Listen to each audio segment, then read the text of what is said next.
샬롬, 반갑습니다. 한 주간 평안하셨습니까? 오늘은 8강 단일 왕국 시대를 살펴보겠습니다.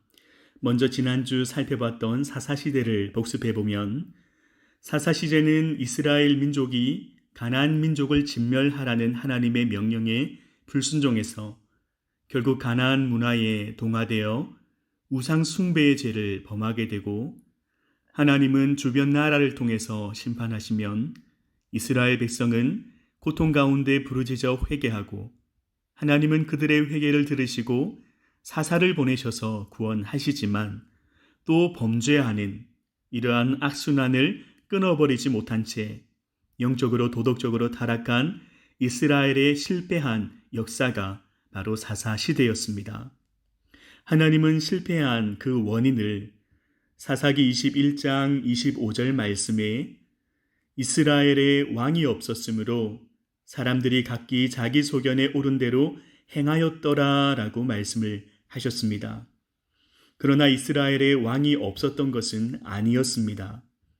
눈에 보이지 않지만 이스라엘을 애굽에서부터 구원하시고 지금까지 사랑으로 다스리시는 왕이신 하나님이 계셨음에도 불구하고 그들은 하나님을 왕으로 인정하지 않고 우상을 따르며 섬겼던 것입니다. 더 나아가 주변의 나라들처럼 눈에 보이는 왕을 달라고 요구하기 시작하면서 하나님은 그들의 요구를 마지못해 허락하시고 이스라엘은 왕정체제로 접어드는 단일 왕국 시대가 시작이 됩니다. 단일 왕국 시대의 줄거리를 요약하면 이스라엘의 마지막 사사 사무엘이 사울을 왕으로 세우며 이스라엘은 왕정체제로 넘어가고 뒤를 이어 하나님의 마음에 합한 왕 다윗에 의해 나라가 번성하지만 솔로몬의 우상숭배로 이스라엘은 분열의 위기에 봉착한다입니다. 이 단일 왕국 시대를 이끌어가는 4명의 주요 인물이 있습니다. 첫 번째, 이스라엘의 마지막 사사 사무엘. 두 번째, 이스라엘 초대왕 사울. 세 번째, 하나님의 마음에 합한 다윗 왕. 네 번째, 지혜의 왕 솔로몬입니다. 첫째로 이스라엘의 마지막 사사 사무엘을 살펴보겠습니다. 사무엘서는 엘가나와 엘리의 가정의 이야기로 시작을 합니다. 먼저 엘가나의 가정은 에브라임 지파의 엘가나라 하는 사람이 있었습니다. 그의 아내 한나가 자녀를 낳지 못해서 하나님께 기도하기를 아들을 주시면 평생 여호와께 드리겠다고 서원하고 그렇게 낳은 아이가 사무엘입니다. 그 서원대로 사무엘은 어렸을 때부터 세마포 에봇을 입고 여호와 앞에서 섬겼고 하나님은 그런 사무엘을 부르셔서 이스라엘의 사사로 세워주셨습니다.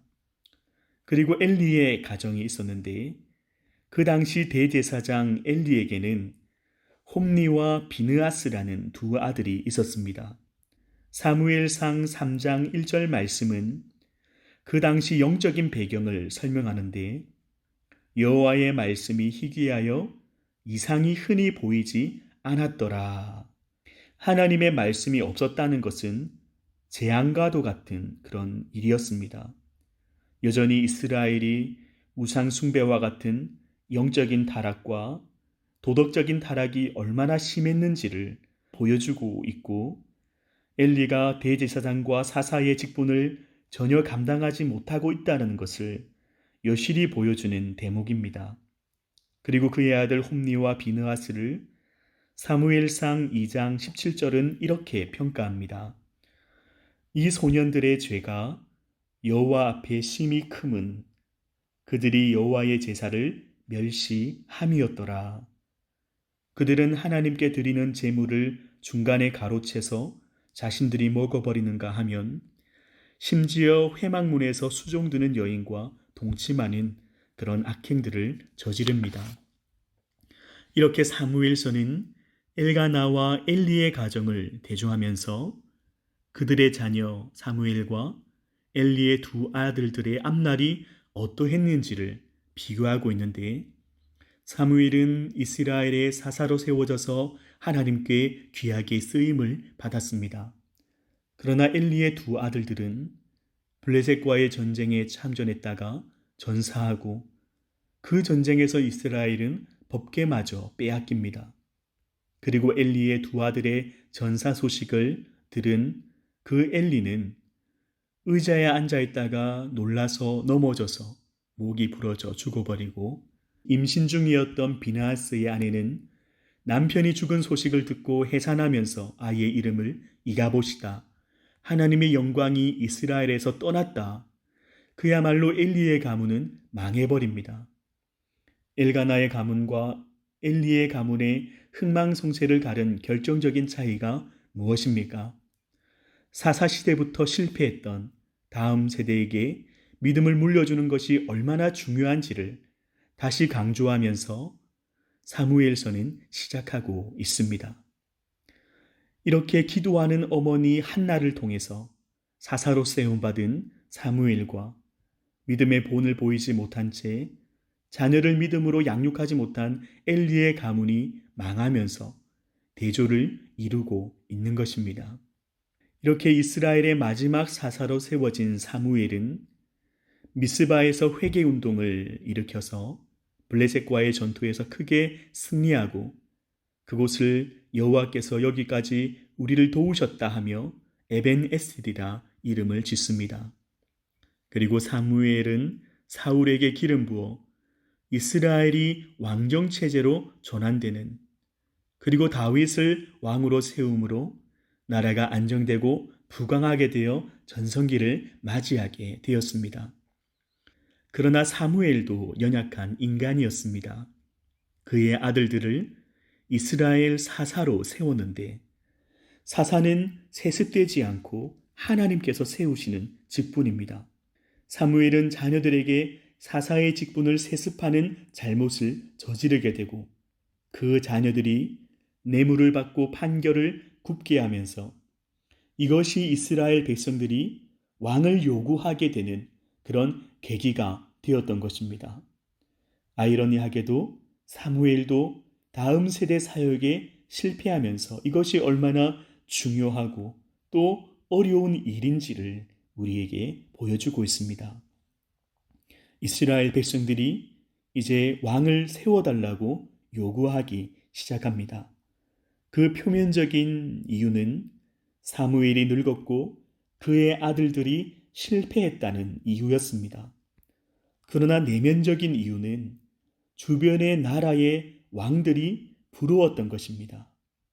이런 백성들의 요구에 대한 하나님의 평가는 이스라엘이 나를 버려 자기들의 왕이 되지 못하게 하였다. 애굽에서 구원하고 지금까지 인도한 그 은혜를 망각한 행동이었다. 하나님의 왕권을 거부하는 배은망덕한 행위라고 하나님은 평가하셨습니다. 그렇게 하나님은 이스라엘의 왕을 달라는 요구를 허락하시지만 왕의 제도를 경고하셨습니다. 왕이 백성들에게 노역과 징병과 세금을 요구할 때 백성들은 감당해야 하는 책임이 있음을 경고하셨던 것입니다.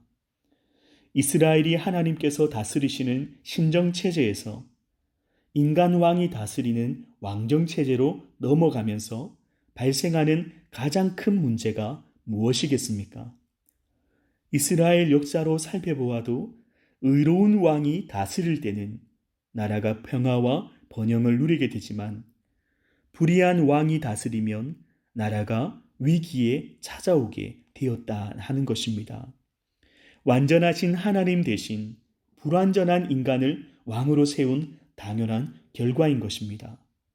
결국 이스라엘은 불의한 왕들 때문에 나라가 분열되고 멸망당하는 아픔을 겪게 되었습니다.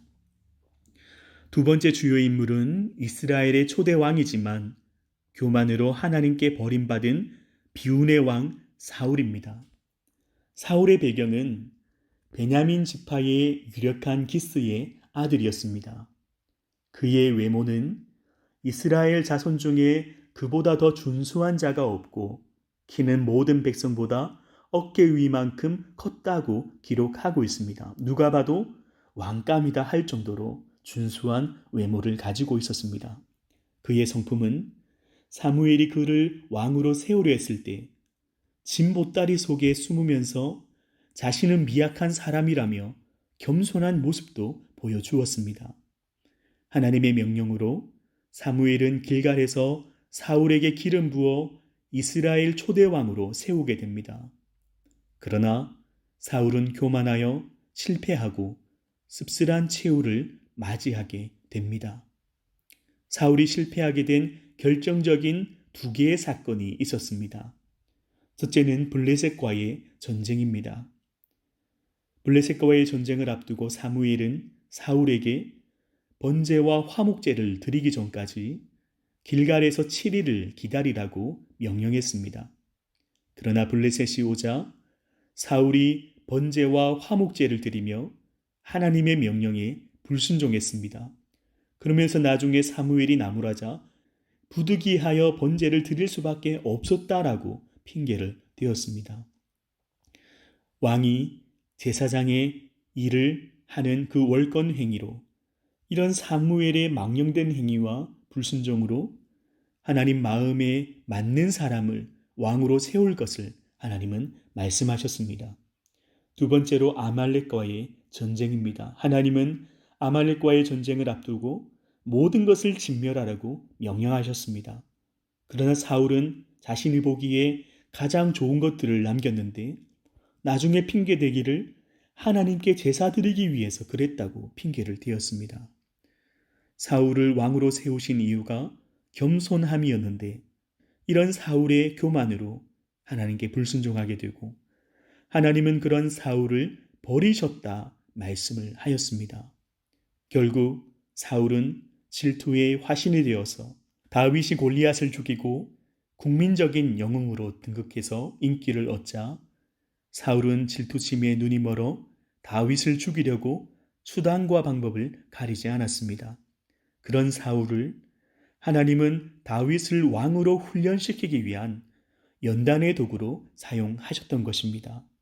그 사울의 결말은 사무엘이 죽자 블레셋과의 전쟁을 앞둔 사울이 두려운 나머지 신접한 여인을 찾으면서 끝까지 회개하지 않고 하나님을 떠난 모습을 보여주게 됩니다. 그러나 결국 블레셋 군대에 쫓기다가 자신의 칼에 엎드려져 비참한 죽음을 맞이하게 되었습니다. 세 번째 주요 인물은 하나님의 마음에 합한 왕으로 인정받은 다윗입니다. 다윗은 유다 지파 베들레헴 사람 이새의 막내 아들이었습니다. 그의 외모는 빛이 붉고 눈이 빼어나고 얼굴이 아름답다고 기록하고 있습니다. 사울에 이어 이스라엘 2대 왕으로 나라를 다스렸습니다. 다윗의 믿음과 성품을 살펴보면 하나님께서 왜 다윗을 왕으로 세웠는지를 알 수 있습니다. 첫째로 다윗은 예배자였습니다. 시편 150편 중에 무려 73편을 다윗이 기록했습니다. 하나님의 말씀을 주야로 묵상하고 하나님을 찬양하며 늘 하나님과 친밀한 교제를 나누었던 그런 참된 예배자였습니다. 그리고 다윗에게는 소명의식이 있었습니다. 사무엘이 이새의 아들 중에서 왕으로 세우려고 할 때에 다윗은 그 자리에 없었습니다. 양을 치고 있었습니다. 유대인들은 양치는 것을 하찮은 일로 여겼습니다. 근데 왜 다윗이 양을 치고 있었는가? 형들이 하기 싫으니까 짬밥에 밀려서 어쩔 수 없이 양치는 일을 맡은 것입니다. 그러나 다윗은 불평하지 않고 대충하지 않았습니다. 양들이 사자나 곰들한테 물려가면 목숨을 걸고 양들을 지켰다라고 기록하고 있습니다. 아무리 하찮은 일이지만 하나님께서 맡기신 일이라는 그런 소명의식을 가지고 목숨을 걸고 최선을 다해 사명을 감당했던 것입니다.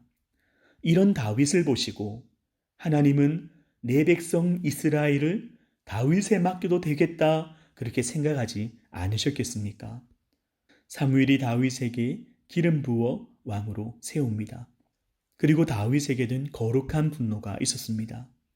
하나님을 욕하는 골리앗에게 거룩한 분노로 달려가서 하나님의 이름과 영광을 위해서 목숨을 걸고 싸워 승리해서 하나님께서 살아계심을 똑똑히 증명해 보였습니다. 골리앗을 죽이고 국민적인 영웅으로 등극해서 사울의 딸 미갈과 결혼해서 사울의 사위가 되었습니다. 그러나 다윗이 왕이 되는 과정은 결코 순탄하지 않았습니다. 사울은 다윗을 시기한 나머지 악신에 사로잡혀서 다윗을 호시탐탐 죽이려고 했고, 그런 사울을 피해 다윗은 광야로 도망 다녔습니다. 성경에서 광야는 연단의 장소입니다. 하나님께서 다윗을 이스라엘의 왕으로 세우시기 전에 그가 겸손하고 인내하며 순종하도록 광야에서 훈련하셔서 결국 하나님의 마음에 합한 자로 사용하셨습니다. 다윗은 온유한 사람이었습니다. 사울을 피해 도망 다니다가 사울을 죽일 기회가 몇 번이나 있었습니다. 그러면 바로 왕이 될 수 있었습니다. 하지만 그때마다 다윗은 하나님께서 기름 부어 세우신 왕을 치는 것이 하나님께서 기뻐하지 않으시는 일이라 고백하며 사울을 살려줬습니다. 복수하고 자신이 왕이 되는 것보다 하나님의 뜻에 순종하며 하나님을 경외하는 믿음을 다윗이 보여주었습니다. 그런 다윗이 30세에 12지파의 지지를 받지는 못했지만 유다 지파의 왕으로 세워져서 헤브론에서 7년 6개월을 다스리다가 그 후에 모든 지파를 통일해서 온 이스라엘의 왕이 되어 예루살렘에서 33년간 총 40년 동안 이스라엘을 다스리게 되었습니다. 그러나 다윗도 연약한 인간일 뿐이었습니다. 우리아의 아내 밧세바를 범하고 그 임신한 사실을 숨기기 위해 우리아를 전장에 내몰아 간접 살인을 저질렀습니다. 다윗도 자녀 문제에 자유롭지 못했습니다. 장남 압살롬이 반역을 일으켜 왕권을 빼앗길 고비는 넘겼지만 그 과정에서 사랑하는 아들을 잃는 그런 아픔을 겪기도 했습니다. 그리고 인구조사를 통해서 이스라엘은 하나님의 심판을 받게 됩니다. 왜 하나님께서 인구조사를 진노하셨습니까? 다윗이 인구조사를 명령한 것은 자신의 업적을 과시하기 위해서였습니다. 이 모든 것이 하나님께서 이루셨는데 다윗이 그 영광을 가로채려는 교만한 마음이 하나님을 진노케 했고, 하나님의 심판으로 이스라엘 백성 7만 명이 전염병으로 죽임을 당하는 안타까운 일들이 일어나게 되었던 것입니다. 그러나 누가 뭐라 해도 다윗은 이스라엘의 가장 위대한 지도자였습니다. 이스라엘 역사상 가장 존경받는 왕이었습니다. 이스라엘 국기에는 큰 별이 그려져 있는데 다윗의 별이라고 부릅니다. 그만큼 이스라엘 역사상 가장 존경받는 왕이 바로 다윗인 것입니다. 다윗은 하나님의 마음에 합한 자, 하나님의 마음에 드는 자라고 하나님께서도 그를 인정하셨습니다. 사도행전 13장 22절 말씀에 보면 내가 이새의 아들 다윗을 만나니 내 마음에 맞는 사람이라 내 뜻을 다 이루리라 말씀을 하셨습니다. 그리고 다윗은 이스라엘 왕들을 평가하는 그런 기준이 되었습니다. 열왕기서에 보면 다윗의 마음과 같았다, 다윗의 길을 따랐다 라고 평가한다면 그 왕은 하나님 앞에 성공한 왕입니다. 그렇지 않으면 실패한 왕입니다. 성공한 왕의 기준으로 다윗이 제시되고 있고 실패한 왕의 기준은 여로보암 2세가 등장을 하게 됩니다. 다윗은 예수 그리스도를 예표하는 인물이었습니다. 다윗이 이스라엘을 다스릴 때 나라는 평화롭고 백성들은 번영을 누렸습니다.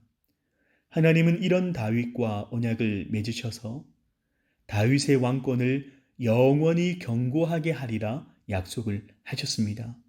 이 언약은 앞으로 다윗의 자손으로 오시는 예수님을 통하여 성취될 것인데, 그가 다스리시는 메시아 왕국이 영원할 것을 예언하는 그런 말씀인 것입니다. 마지막으로 전제군 주제를 확립하고 최고의 번영을 누렸지만 자기 꾀에 자기가 빠져버린 솔로몬을 살펴보겠습니다.